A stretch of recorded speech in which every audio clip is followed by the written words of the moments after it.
Munculnya klaster baru penyebaran COVID-19, jamaat sholat tarawih Dinas Kesehatan Kota Malang melakukan tes swab antigen terhadap warga perumahan Permata Hijau, Tlogomas, Kota Malang. Dari hasil tes swab antigen tersebut, 3 warga hasilnya reaktif positif. Sebanyak 50 warga perumahan Permata Hijau, Kelurahan Tlogomas, Loaru, Kota Malang menjalani swab tes antigen. Tes swab kepada warga tersebut dilakukan setelah adanya 18 warga perumahan Permata Hijau yang positif terpapar COVID-19 dari klaster jamaah sholat tarawih dari Masjid Al-Waghor. Tes swab antigen yang dilakukan oleh Dinas Kesehatan Kota Malang tersebut berlangsung di Balai RW 9 Kelurahan Tlogomas, di mana warga dari 4 RT di RW 9 yang memiliki kontak erat dengan 18 jamaah yang sebelumnya terpapar COVID-19 secara bergantian dilakukan tes swab. Wali Kota Malang Sutiaji yang meninjau proses tracing warga perumahan tersebut meminta warga menahan diri beribadah di masjid dengan beribadah di rumah saja. Warga juga diminta patuh dan tidak lengah untuk menerapkan protokol kesehatan karena pandemi masih ada. Sementara dari hasil swab tes antigen tersebut, 3 orang warga ditemukan reaktif positif. Mereka yang ditemukan reaktif oleh Wali Kota disarankan untuk melakukan isolasi di Safe House Jalan Kawi, Kota Malang. Sebelumnya 18 orang terkonfirmasi positif COVID-19. Diduga persebaran kasus terjadi ketika sholat tarawih. Saat ini 18 warga yang terpapar COVID-19, 9 orang dirawat di Rumah Sakit Saiful Anwar Malang dan Rumah Sakit Lapangan. Sedangkan 9 lainnya menjalani isolasi mandiri. Awalnya kita dapat info, saya minta informasi ke Kadinkes. Semalam saya minta informasi Pak Camat, dapat informasi dari Pak Lurah dan selalu koordinasi dengan Pak RW bahwa hari ini dilaksanakan sebenarnya testing berdasarkan tracking yang sudah dilakukan. Itu awalnya hanya 30-an orang. Ya. Tapi alhamdulillah ini kok tambah semakin bagus ya, kita tracing kita semakin kuat, nanti testingnya juga semakin bagus. Harapannya kita mampu menyasar preventif kita supaya nanti tidak ada penyebaran yang ke tempat-tempat yang lain. Saya hanya minta tadi, sampai saat ini saya minta udah puskesmas tadi melalui Dinas Kesehatan untuk mencari ya, ini penyebab awalnya dari mana, apakah penyebab yang sakit pertama itu nanti terus setelah di tracing itu sudah ketemu atau belum. Karena ini menurut saya ini penting supaya nanti tidak terjadi transmisi yang penularan pada yang lain. Sama nanti dilaporkan jenisnya, jenis mutasinya ini, jenis mutasi yang mana, virusnya virus yang mana, sehingga kita mampu mendeteksi. Saya tidak ingin nanti ada klaster-klaster yang berlebihan, sehingga kebijakan dari pemerintah alhamdulillah sudah dilaksanakan oleh masyarakat juga, ada penutupan sementara tempat ibadah ya selama 14 hari, tinggal ada sterilisasi. Ini juga harus dimaklumi dan difahamkan pada seluruh masyarakat. Kalau tempat ibadah di sini ditutup, harapan kami juga jangan berpindah ke tempat ibadah yang lain. Ya, dikhawatirkan orang-orang ini nanti juga akan membawa virus kepada masyarakat yang lain. Siwan Alfredo melaporkan. Pasca 18 orang warga RW 9 Kelurahan Tlogomas, Kota Malang terkonfirmasi positif terpapar COVID-19, petugas BPBD Kota Malang melakukan penyemprotan disinfektan di masjid dan rumah warga yang terpapar. Penyemprotan cairan disinfektan ini untuk mencegah penyebaran COVID-19.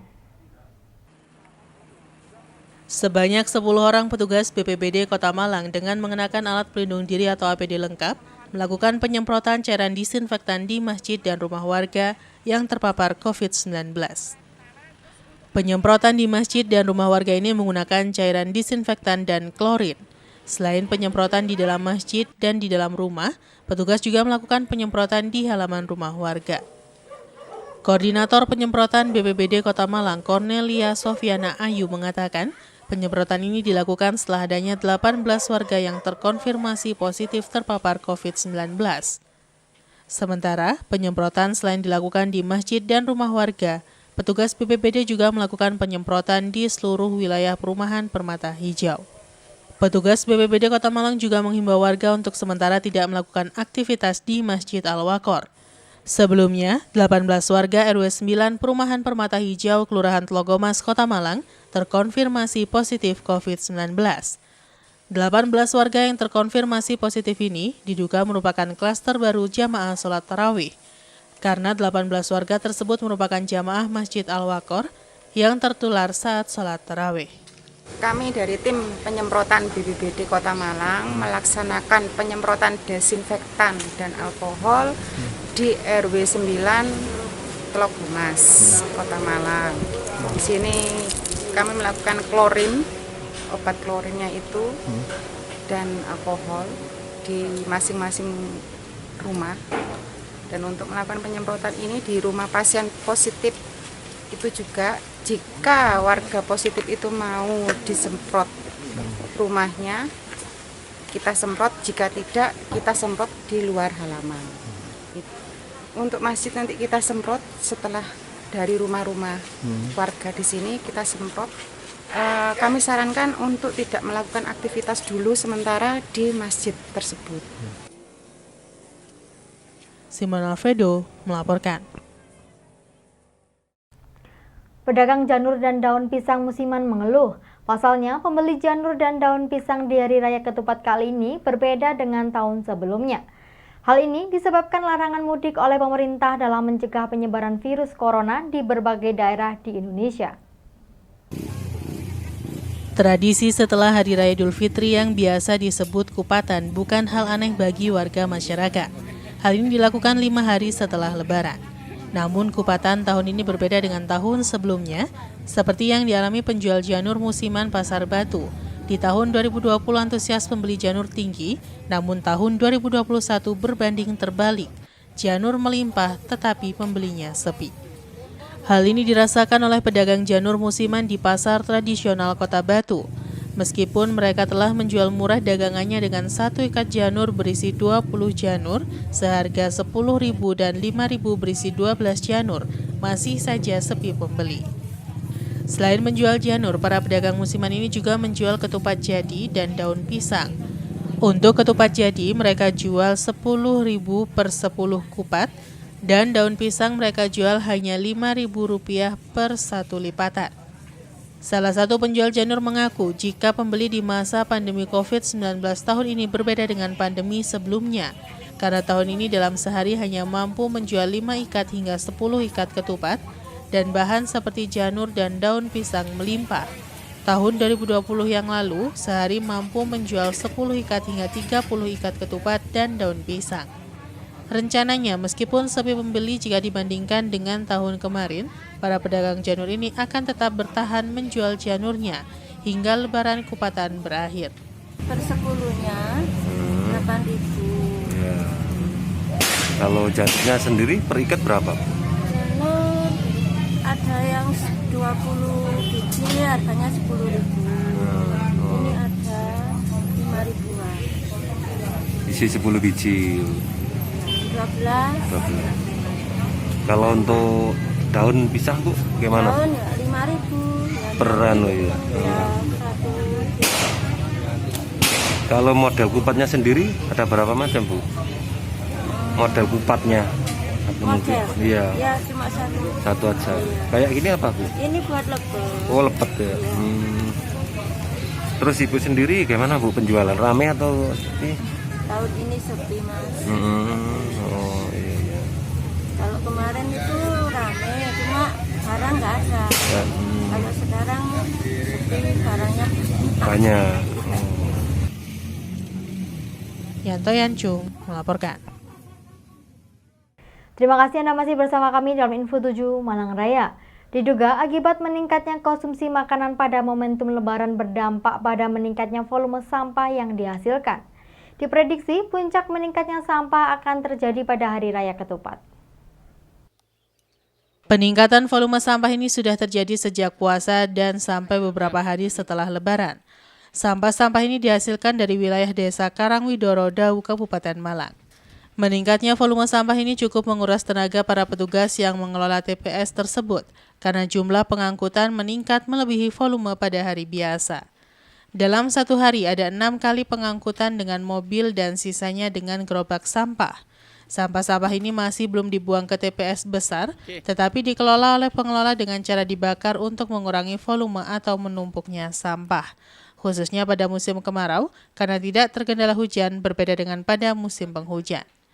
Menurut salah seorang petugas di TPS Karangwidoro menjelaskan, kenaikan sampah ini cukup signifikan dibandingkan pada hari biasa.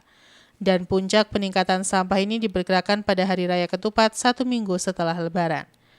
Di lokasi terlihat tumpukan sampah di area TPS sedang dalam proses pembakaran dan sisanya masih menunggu, sehingga di beberapa titik tumpukan sampah masih terlihat menunggu penanganan. Waduh, ini biasanya kan kita itu satu hari bisa 2 rit, Ya, sekarang bisa sampai 6. 6 rit. Iya. Berarti namanya hampir Nomor 4 lah. nambah 4. Oh, berarti 200% berarti Pak ya? Iya. Sejak kapan Pak kenaikannya Pak? Mungkin mulai bulan puasa pertama itu. Oh, sudah naik sampah? Iya, sudah naik kan. Jadi volumenya itu kayak bulan puasa, Ya. 1 rit bisa 2 rit. Tapi kalau lebaran 1 rit bisa sampai 4, 5. Berarti beroperasi Bapak dari jam berapa sampai jam berapa kalau udah gini Pak? Mungkin kayak dari setengah 6, Ya. kadang sampai jam setengah 4, jam 3 itu. Berarti dari wilayah Karangwidoro aja Pak ya? Iya, kan ini sudah kita bagi 3 orang. Ya, Dari 3 dusun, Ndoro, ya. Karangampel sama Karangtengah. Jadi kita bertiga ini sudah melebihi. Pak, berarti ini puncaknya sampah banyak apa masih kira-kira masih? Masih belum ini kan hari apa 5. Lebaran Ketupat Oh, kan belum. Ya, Rencananya kan hari Kamis, mungkin sampai Senin lah ini. kira-kira Volumenya, ya. kalau puncaknya sampai berapa ini kira-kira pengangkutan ini? Iya, sampai hari Senin atau Minggu lah saya kira. Ya, sampai 8 rit nggak? Iya, Kalau sekarang kan 6 ya? iya. Kalau puncaknya nanti pas hari ketupat gimana? Mungkin ya sampai ya 7 atau 8. 7 sampai 8 rit Pak Iya. ya? Oke. Iwan Dikmawan melaporkan. Mulai meningkatnya volume panen jeruk dan banyaknya pilihan buah-buahan di pasaran berdampak pada turunnya harga jual jeruk di tingkat petani. Untuk menutupi biaya pengeluaran petani, tidak hanya menjual jeruk di pengepul, tetapi juga dengan wisata petik jeruk. Beginilah yang terlihat di kawasan lahan pertanian jeruk di Desa Selorjo, Dau, Kabupaten Malang. Pada hari ke-6 Lebaran ini harga jeruk per kilogramnya turun drastis dibandingkan sebelum puasa. Saat ini harga jeruk di tingkat petani di kisaran 5-6 ribuan per kilogram, jauh dengan harga sebelum puasa yaitu di atas 8 hingga 10 ribu rupiah per kilogramnya. Turunnya harga ini diduga akibat mulai banyaknya petani panen jeruk serta banyak pilihan buah-buahan di pasaran dengan harga yang terjangkau. Menurut salah seorang petani menjelaskan, berbeda dengan tahun lalu, Lebaran kali ini harga jeruk justru turun lumayan banyak. Di lokasi lainnya untuk menutupi harga jual yang sedang turun, petani jeruk tidak hanya menjual ke pengepul, tetapi juga menjual dengan wisata petik jeruk. Walaupun belum begitu ramai, tetapi masih lumayan untuk membantu menutupi biaya pengeluaran selama ini. Soalnya alami dan kayak sejuk gitu. Untuk harganya gimana tuh? Kalau harganya terjangkau. Iya terjangkau. Berapa orang ini Bu ya? Ini 8 orang. 8 orang Bu ya? Iya. Masih wisata terus ini? Iya, masih. Tapi nggak masuk ke tempat-tempat wisata Bu ya? Enggak. Oh, enggak. Jadi ke wisata yang segini aja Bu ya? Kayak gini aja yang alami. Iwan Dikmawan melaporkan. Terima kasih Anda masih bersama kami dalam Info 7 Malang Raya. Merayakan Lebaran 2021 di tengah pandemi COVID-19, meskipun ada pembatasan tak menyurutkan niat warga untuk tetap berlibur ke tempat wisata. Seperti halnya tempat wisata yang mempunyai nilai sejarah, kini masih menjadi jujukan wisatawan Malang Raya, bahkan pengunjung dari luar Malang Raya. Sebuah taman wisata yang beralamatkan di Desa Tulungrejo, Kecamatan Bumiaji, Kota Batu masih banyak diminati warga masyarakat untuk berlibur. Seperti halnya di libur Lebaran ini, pengunjung wisata lebih banyak mendatangi tempat wisata yang indah dan sejuk. Dengan beragam wahana dan harga tiketnya yang masih relatif murah dan terjangkau, menjadikan tempat wisata ini lebih diminati warga masyarakat untuk menghabiskan waktu liburan khususnya di libur Lebaran 2021. Wahana yang disuguhkan ada taman bunga yang indah, selain bisa untuk bersantai juga bisa untuk bersuah foto bersama keluarga. Selain beragam hamparan bunga, tempat wisata ini juga memiliki wahana menarik yang banyak diminati pengunjung wahana tersebut, bernama Skybike dan Family Coaster. Tidak hanya itu, tempat wisata ini juga memiliki peluncur yang bernilai sejarah karena peluncur tersebut dibuat ketika zaman penjajahan. Salah satu pengunjung asal Pasuruan mengaku suka dengan tempat wisata ini. Selain tiketnya yang terjangkau, juga memiliki keindahan alam yang sejuk. Pengelola tempat wisata menjelaskan, pengunjung di libur Lebaran tahun 2021 mulai meningkat, namun masih sebatas pengunjung dari daerah wilayah rayon saja. Dan untuk menarik pengunjung di libur Lebaran kali ini, taman wisata ini memberikan diskon khusus bagi wisatawan dari Malang Raya dan Kota Batu. Sementara untuk bisa masuk dan menikmati berbagai wahana di taman wisata ini, pengunjung cukup mengeluarkan Rp10.000 hingga Rp15.000 per wahana dan bisa dinikmati bersama keluarga. Kita memang ada untuk alur penerapan prokes, jadi mulai pengecekan suhu sampai dengan tracing, jadi perjalanan dari mana, terus juga data KTP. Jadi kita harus ada semua untuk wisatawan yang masuk sektor. Dan juga harus lolos cek suhu di bawah 37,2, 37,3 harus bawah itu. Dan juga dia harus menunjukkan KTP untuk kita foto dan kita data. Itu harus kewajiban, seperti itu. Untuk tiket sendiri di Lebaran kali ini, Pak? Kita masih tetap harga Rp40.000, tapi kita masih menggodok untuk spesial Kota Batu, kita mungkin adakan harga khusus. Karena aglomerasi ini, rayonasi kita kan hanya Malang Raya tambah Pasuruan dan Probolinggo. Kan harga khusus untuk Kota Batu sendiri, dan nanti ada lagi untuk Malang Raya kita adakan harga sendiri, seperti itu. Untuk di luar aglomerasi? Tetap harga sama, sementara untuk itu. Itu Rp50.000 itu paket atau gimana? Rp40.000 belum paket, jadi Rp40.000 ini harga khusus tiket masuk aja, saja kolam renang, waterpark, terus sampai dengan taman bunga. Sedangkan nanti wahana-wahana lain seperti skybike, seperti biang lala ini, terus dan juga ada coaster itu nanti bayar lagi sendiri. Yanto Yancung melaporkan.